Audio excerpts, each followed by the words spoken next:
Sir आप लोग के सामने एक नया टॉपिक लेकर आए हैं, प्रीडिकेट। हम लोग टॉपिक पढ़ लिए हैं कि सब्जेक्ट एक सिंपल सेंटेंस में, एक सिंपल सेंटेंस को हम लोग दो टुकड़े में बांट सकते हैं। जैसा कि अगर हम सिंपल सेंटेंस लेते हैं, सी इट्स अ मैंगो, तो किसी भी सिंपल सेंटेंस को हम दो टुकड़े में बांटते हैं, एक सब्जेक्ट, दूसरा प्रीडिकेट। एक सब्जेक्ट और प्रीडिकेट। जैसा कि हम लोग एग्जांपल से देख रहे हैं कि प्रीडिकेट का मुख्य हिस्सा किसी भी वाक्य में सब्जेक्ट को छोड़कर जो भाग होता है उसे प्रीडिकेट कहते हैं।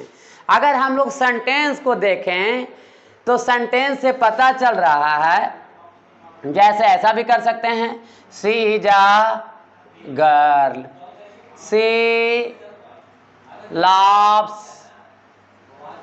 तो देख रहे हैं कि अगर हम लोग गौर करें तो गौर करने से पता चल रहा है कि यहां पर सी सब्जेक्ट है और सब्जेक्ट को छोड़कर जो अन्य भाग होता है वो प्रीडिकेट कहलाता है। क्या कहलाता है? प्रीडिकेट कहलाता है। तो प्रीडिकेट का जो मुख्य हिस्सा हम लोग देख रहे हैं कि एक मेन वर्ब हो सकता है, एक जुलरी वर्ब हो सकता है, ठीक है। तो हम लोग नोट पॉइंट में अगर बात करें तो प्रीडिकेट का मुख्य भाग, प्रीडिकेट का मुख्य भाग कौन होता है? वर्ब होता है। कौन होता है बाबू? वर्ब होता है, ठीक है। अब इसके आधार पर हम लोग देखते हैं कि वर्ब कितने प्रकार के होते हैं। तो वर्ब 3 प्रकार के होते हैं। वर्ब कितने प्रकार के होते हैं? 3 प्रकार के होते हैं। वर्ब 3 प्रकार के होते हैं। कितने प्रकार के? 3 प्रकार के। पहला में अगर हम लोग देखें तो पहला में हो ट्रांजिटिव वर्ब, दूसरा इंट्रांजिटिव वर्ब, तीसरा वर्ब ऑफ इनकम्प्लीट प्रिडिक्शन। अब हम लोग बारी बारी से ट्रांजिटिव वर्ब, इंट्रांजिटिव वर्ब और वर्ब ऑफ कंप्लीट प्रिडिक्शन के बारे में बात करेंगे। जैसे अगर ट्रांजिटिव वर्ब को कहते हैं तो हिंदी में आप लोग जानते हैं सकर्मक क्रिया। कैसा क्रिया? सकर्मक क्रिया। स माने साथ और कर्म माने ऑब्जेक्ट, अर्थात जिसके साथ ऑब्जेक्ट हो या ऑब्जेक्ट होने की संभावना हो उसको ट्रांजिटिव वर्ब कहते हैं। क्या कहते हैं? ट्रांजिटिव वर्ब कहते हैं। जैसा कि ऊपर वाले एग्जांपल में आप आ जाइए तो देख रहे हैं कि सी इट्स अ मैंगो, तो सी क्या हो गया बाबू? सब्जेक्ट हो गया सर। और ये क्या हो गया? ये पूरा इट्स अ मैंगो क्या हो गया? प्रीडिकेट हो गया। क्या हो गया? प्रीडिकेट हो गया।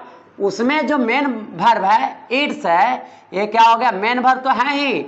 चूंकि इसका अभी क्या बोले कि ट्रांजिटिव वर्ब वैसे वर्ब को कहते हैं जिसमें कम से कम एक ऑब्जेक्ट हो या ऑब्जेक्ट होने की संभावना हो। तो देख रहे हैं कि यहां पर क्या है? एक ऑब्जेक्ट है, तो इसको कैसा वर्ब कहेंगे? ट्रांजिटिव वर्ब कहेंगे। कैसा वर्ब कहेंगे? ट्रांजिटिव वर्ब कहेंगे।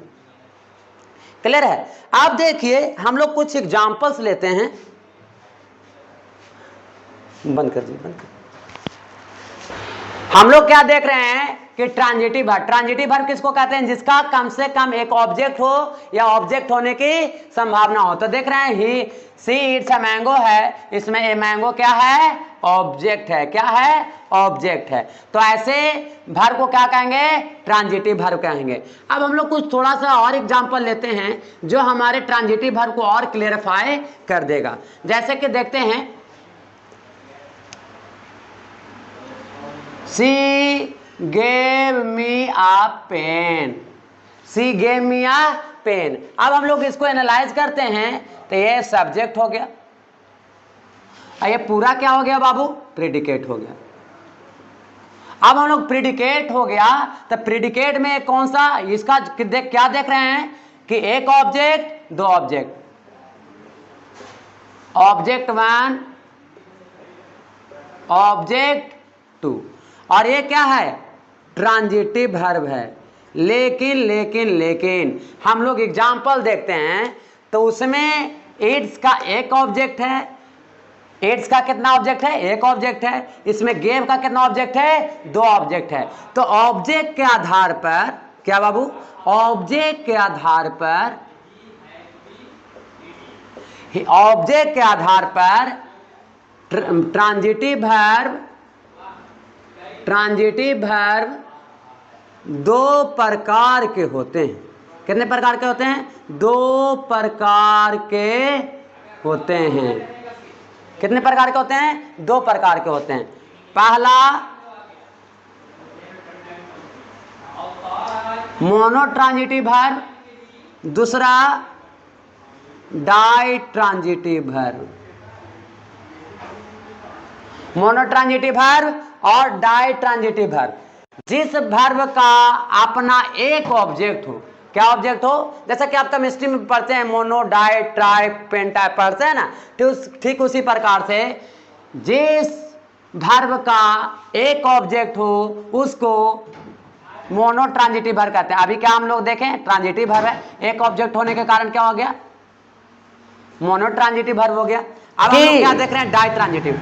जिस नोट पॉइंट में अगर बात कर लें कि अगर आपसे कोई पूछे कि ठीक है सर आप ये बताइए हमको कि क्या दोनों ऑब्जेक्ट में कोई अंतर है, क्या इसको कोई नाम दिया जाता है इंग्लिश ग्रामर में? तो हाँ, आप बहुत सही क्वेश्चन कर रहे हैं। इसको एक नया नाम दिया जाता है, मोनो ट्रांजिटिव वर्ब के बाद, मोनो ट्रांजिटिव वर्ब के बाद आने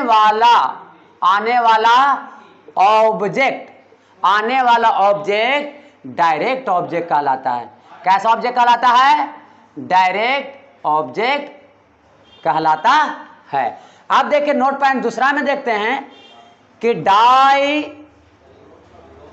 ट्रांजिटिव वर्ब के बाद तुरंत बाद